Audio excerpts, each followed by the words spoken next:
Hey guys, so today we're going to be in 2 Samuel chapter 3, and buckle up because this is pretty crazy. Alright, so now there was a long war between the house of Saul and the house of David, and this war is happening because of Ishbosh, which is Saul's son, and he's basically claiming the title of kingship, and it's kind of separating Israel and Judah, and so that's where this war is coming from. And it says, "But David grew stronger and stronger, and the house of Saul grew weaker and weaker." So here in verse 2 to verse 5, it lists the sons of David, the sons that he's had in Hebron, and the time that this war is going on. So it says, sons were born to David. His firstborn was Amnon by Ahinoam the Jezreelites. So if you've watched any of my videos, you know I'm terrible at pronouncing names and cities and all that stuff, so stick with me. But if you want to get your Bible out and read it with me, that'd be cool too. So his second was Chileab by Abigail, the widow of Nabal the Carmelite. The third, Absalom, the son of Maacah, the daughter of Talmai, king of Geshur. The fourth was Adonijah, the son of Haggith. The fifth, Shephatiah, the son of Abital. And the sixth, Ithream, by David's wife Eglah. These were born to David in Hebron. 6 children were born to David. Alright, so now we're in verse 6. Now it was so, while there was a war between the house of Saul and the house of David, that Abner was strengthening his hold on the house of Saul. When I first read this, I was like, I thought Ishbosh and, like, what's going on here? And Abner's not necessarily, I wouldn't say undermining Ishbosh, but he's strengthening his hold with, like, the elders and with the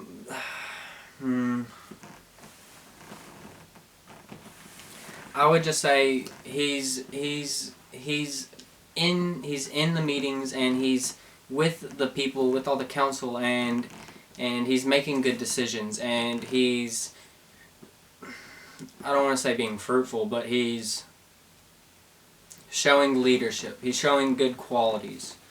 And Saul had a concubine. So what's a concubine? A concubine is, say, like, okay, you have Saul and he's the king, and he had a wife, and say his wife wasn't producing children for him, he would get a concubine, which is a woman who produces offspring, or basically kind of like a housewife, somebody who just kind of cleans up, stuff like that, hangs around with his real wife. And so the concubine, whose name was Rizpah, the daughter of Aiah. And so Ishboth said to Abner, "Why have you gone into my father's concubine?"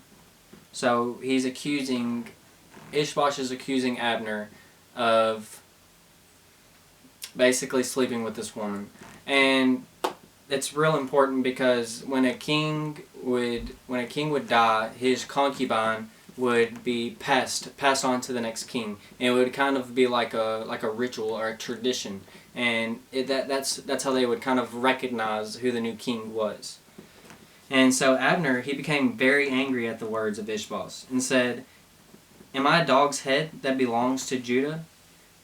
Today I show loyalty to the house of Saul and your father, to his brothers and to his friends, and have not delivered you into the hand of David." He's telling him, like, you accuse me of this, and yet I'm here, I'm doing all this for you. I went to the battle of the blades, where the sharp swords, I was there. I've done all this stuff for you. I've kept you out of David's hand. I've kept you where you are, and you accuse me of this? And he said, "Today I show loyalty to the house of Saul and your father, to his brothers and to his friends, and have not delivered you into the hand of David. And you charge me today with a fault concerning this woman?" May God do so to Abner, and more also, if I do not do for David as the Lord has sworn to him, to transfer the kingdom from the house of Saul, and set up the throne of David over Israel and over Judah, from Dan to Beersheba. And he could not answer Abner another word, because he feared him. Because Ishbosh knew that Abner spoke truth. He knew that the people adored David. He knew that the people were promised to David. And when Abner comes at him with this, he's at a loss for words. He doesn't know what to say because he knows the truth. And so it says, Abner sent messengers on his behalf to David, saying, Whose is the land? Also saying, Make your covenant with me, and indeed my hand shall be with you to bring all Israel to you. Whoa. So David said, Good, I will make a covenant with you. But one thing I require of you, you shall not see my face until you first bring Michal, Saul's daughter, when you come to see my face. And Michal was the one that David went and killed the Philistines and got their foreskins and brought them back to Saul to wed. So David sent messengers to Ishboth, Saul's son, saying, Give me my wife Michal, whom I betrothed to myself, for 100 foreskins of the Philistines. And Ishboth sent and took her from her husband, then from Paltiel the son of Laish. Then her husband went along with her to Bethlehem, weeping behind her. So Abner said to him, Go, return. So he returned. Now Abner had communicated with the elders of Israel, saying, In time past you were seeking for David to be king over you. Now then, do it. For the Lord has spoken of David, saying, By the hand of my servant David, I will save my people Israel from the hand of the Philistines, and the hand of all their enemies. And Abner also spoke in the hearing of Benjamin.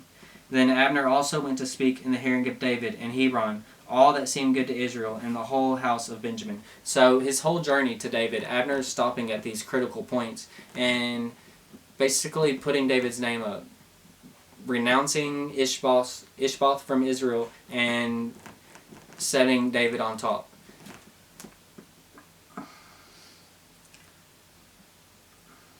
So Abner and 20 men with him came to David at Hebron. And David made a feast for Abner and the men who were with him. Then Abner said to David, I will arise and go, and gather all Israel to my lord the king, that they may make a covenant with you, and that you may reign over all that your heart desires. So David sent Abner away, and he went in peace. So boom, we have it. I mean, David's going to be the king over the land. It's going to happen. So at that moment, verse 22, at that moment the servants of David and Joab came from a raid, and brought much spoil with them. But Abner was not with David in Hebron, for he had sent him away, and he had gone in peace. So Abner's not there anymore. So Joab and all the troops that were with him had come. They told Joab, saying, Abner, the son of Ner, came to the king. Look, the king. They don't even say David anymore. Came to the king. And he sent him away, and he has gone in peace. Then Joab came to the king and said, What have you done? Look, Abner came to you. Why is it that you have sent him away, and he has already gone? Surely you realize that Abner, the son of Ner, came to deceive you, to know you're going out, you're coming in, and to know all that you are doing. So we don't necessarily know that's what Abner was doing. But you have to remember back in chapter 2, chapter 2, that Abner killed Joab's son, or Joab's brother. He killed him. And so Joab, he could very well have these feelings built up in his heart of hatred, of, revenge. He could have that in his heart. And so that could be clouding what he's saying here. That could be clouding his judgment of what he's doing. He's not looking to God, and he's not looking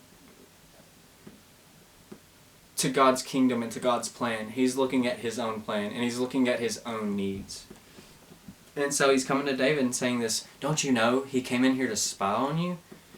So when Joab had gone from David's presence, so Joab is no longer with David, Joab sent messengers after Abner, who brought him back from the well of Sirah, but David did not know. Now when Abner had returned to Hebron, Joab took him aside in the gate to speak with him privately. So we have Joab being secretive.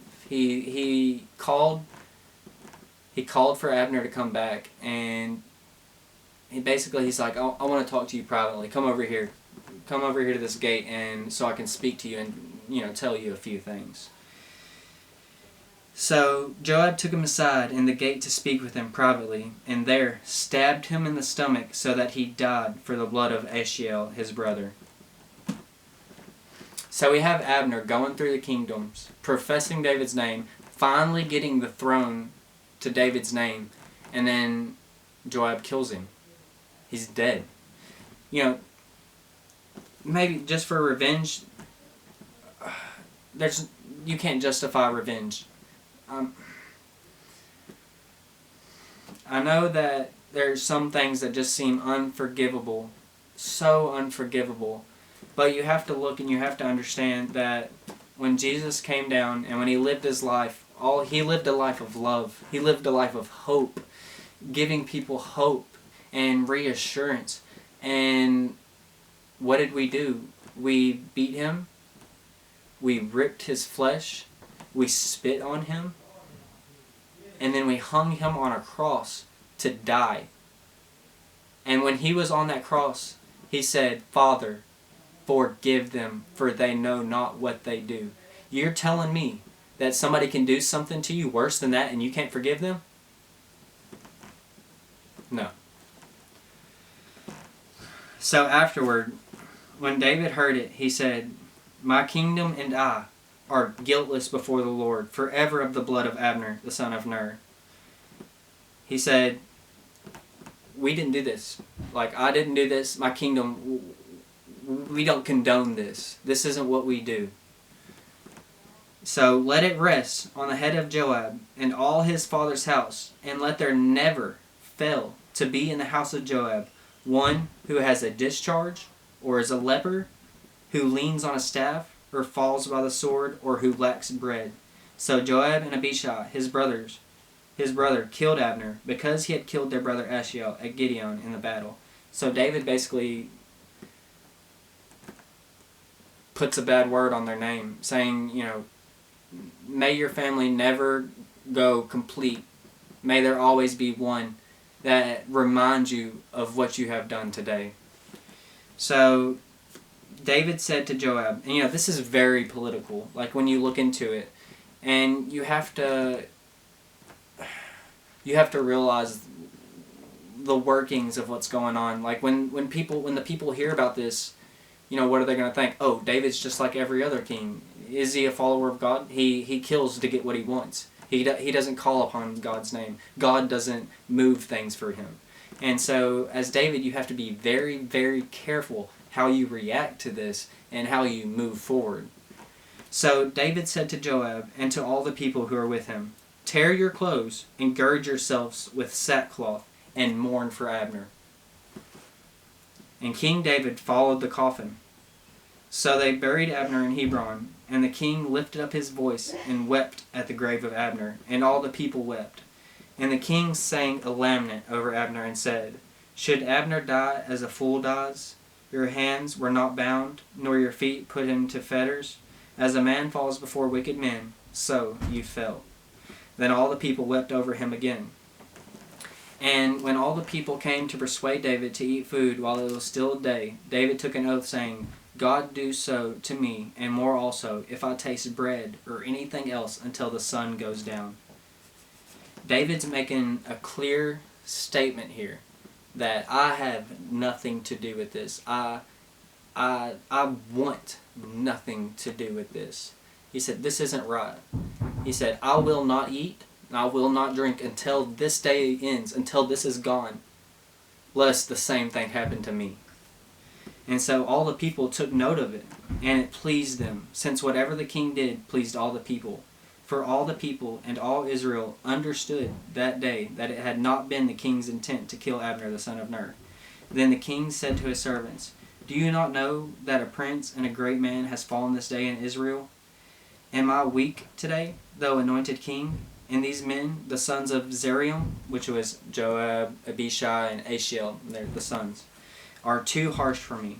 The Lord shall repay the evildoer according to his wickedness.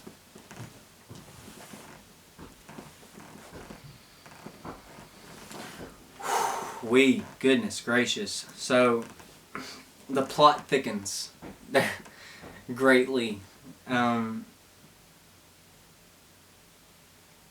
I can't wait to see what's going to happen in chapter 4, and I hope you stick around to see what's gonna go down.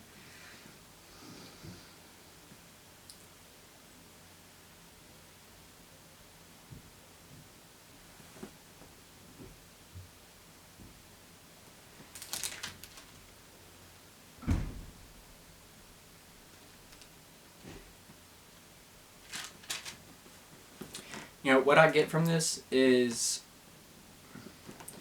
when God tells you to move, when God tells you to do something, and when you start doing it, persist. Keep going. You know, you see what's happening here? It started working out in David's favor. He's like, oh my goodness, Abner's actually gonna basically proclaim my name. He's gonna give me the throne from Ishbosh, and then he's killed. So David finally got some good favor, or some good intent toward what he's trying to do, and then it's just ripped away from him. So you have to understand that when you're trying to follow God, and when you're trying to do what he's wanting you to do, some things will come easy. Some things will be hard. And when things are going good, and when something comes against you, you need to react right. You need to react the way that God would react. It's real simple, and it's real dumbed down. What would Jesus do? You have to ask yourself, what would Jesus do? How am I going to react to these people? How am I going to talk to these people? Am I going to create a horrific scene? Am I going to go crazy? Or am I going to continue what I'm doing? Am I going to lead a good example? Am I going to be the person who God wanted me to be?